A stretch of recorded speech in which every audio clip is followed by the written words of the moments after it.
Welcome to Music Chatterbox Singapore Season 2.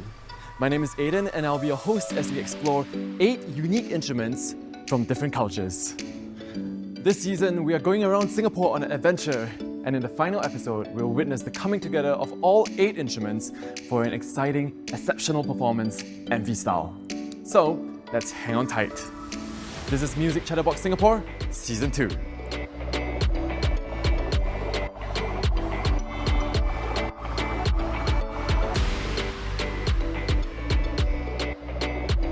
For the very first episode, we are introducing 2 wind instruments. They may look similar, but are very different both in terms of sound and history.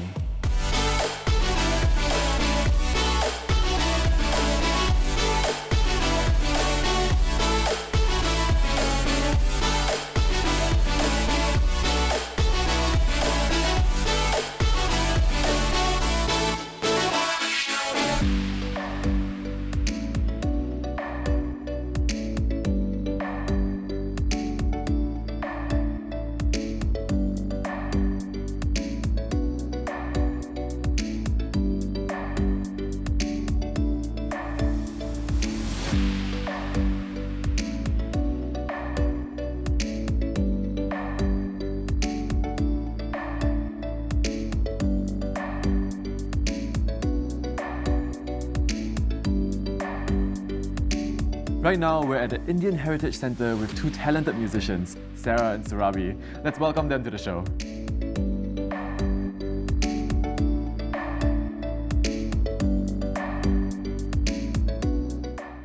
So when did both of you start learning the flute?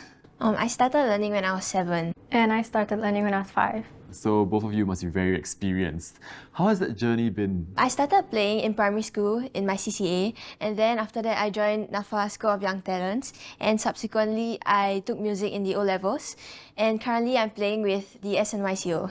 Sounds like you're taking music very seriously. Are you intending to pursue it full-time? No, I'm currently in NUS studying geography and sociology. But outside of school I still take lessons to improve my teacher skills. What about you, Surabhi?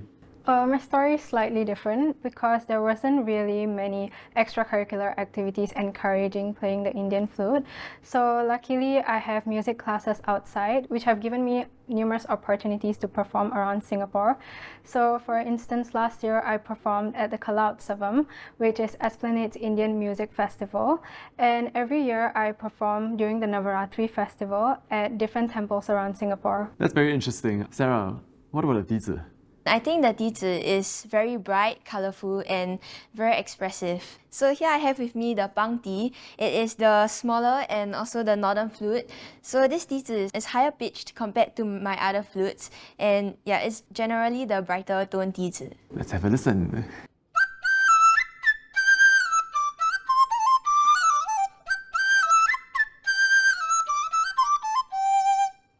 Wow, it sounded so bright and invigorating, kind of like a bird chirping in the morning. The Dizi is bright because of this timor, which amplifies its volume. So a typical Dizi has 6 fingering holes and 1 blowing hole here. So the timor is pasted in between the blowing hole and the fingering holes, and it's actually made up of a plant membrane. Wow, that's so interesting. Surabhi, now that you've seen the Dizi, is there a difference between the build of the Dizi versus the Indian flute? Yes, I do see some differences between the Dizi and the flute that I play.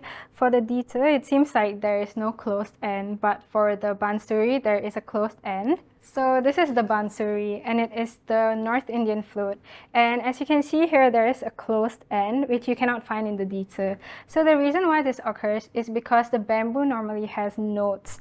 And when flute makers cut down the bamboo tree to make these flutes, the note naturally just ends up covering one end of the flute, as you can see here. And I think that the reason why they do it is because it creates a more interesting and original sound. Shall we have a listen? What that exactly means? Yeah, sure. So I'll be playing something that is called a raga. So a raga is just a collection of different notes. So I'll be playing the pentatonic raga Hamsadwani to demonstrate.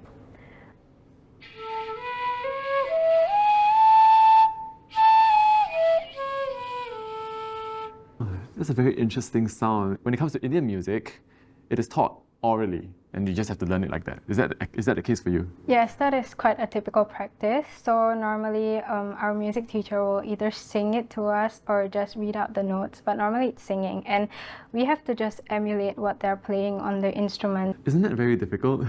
It is quite difficult, but I think the good thing about that it gives you a lot of flexibility to create your own style of music. So I normally just end up adding my own personalized embellishments to the piece. And in Indian music, this is what we call gamakas. Can you do a demonstration for us? Sure. So using my previous example of the raga Hamsadvani, without a gamaka, it would sound pretty plain like this.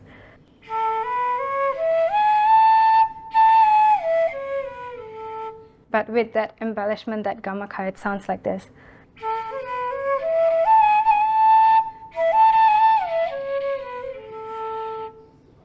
Oh, I think that was very cool.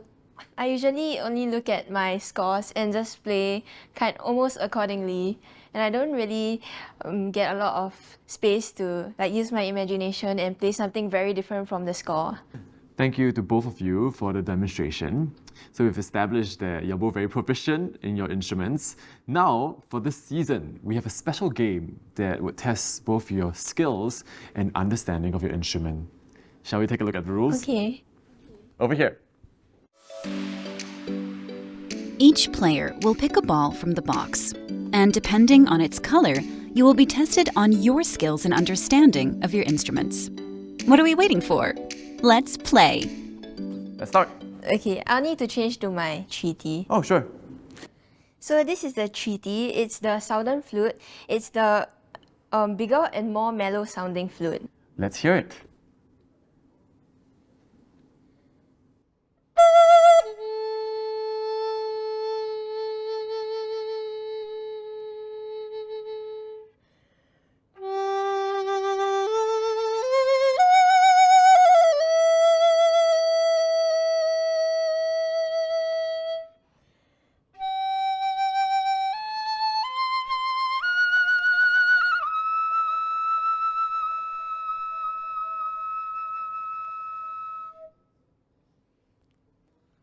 Surabhi, what kind of emotion do you think that Sarah was trying to depict with that piece? I felt really unsettled for some reasons. Let's have a look at the answer. So, it says in here that the emotion is scared. So spot on, Surabhi. Great job. Now, Surabhi, this is your turn, your time to shine. With the blue ball, what you need to do is to tell us a story about the instrument, about your journey playing it, that also involves a demonstration. I have something in mind. So for this, I'll use my other flute. So this is the Venu, and it is the South Indian flute. So I will demonstrate a piece that I learned in my flute class, and it represents happiness and joy, and it's called Swagatam Krishna. It basically translates to welcome Krishna, and in this piece the composer is kind of welcoming Krishna and celebrating his success over defeating very terrifying demons and saving the world. It is really representing a very joyous occasion, so I will show it to you on this flute.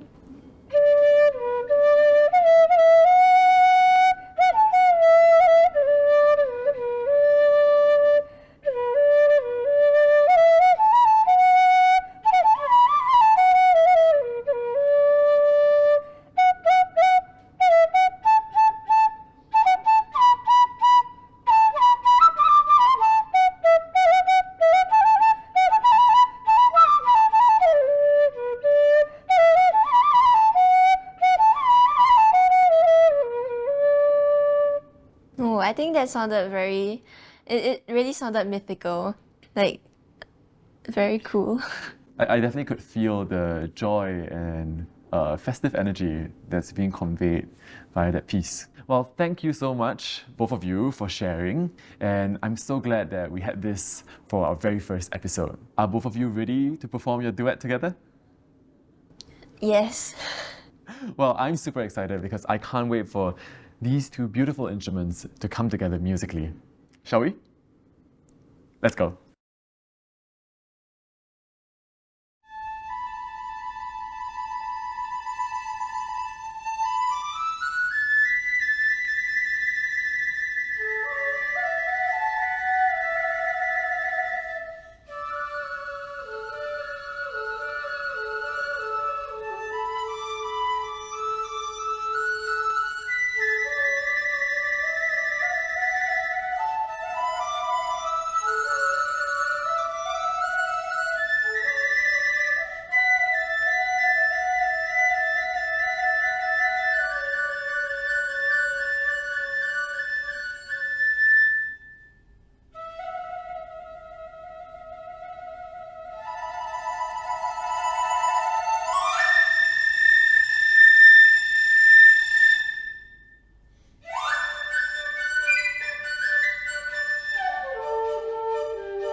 region is usually associated with the Western instrument, the harp.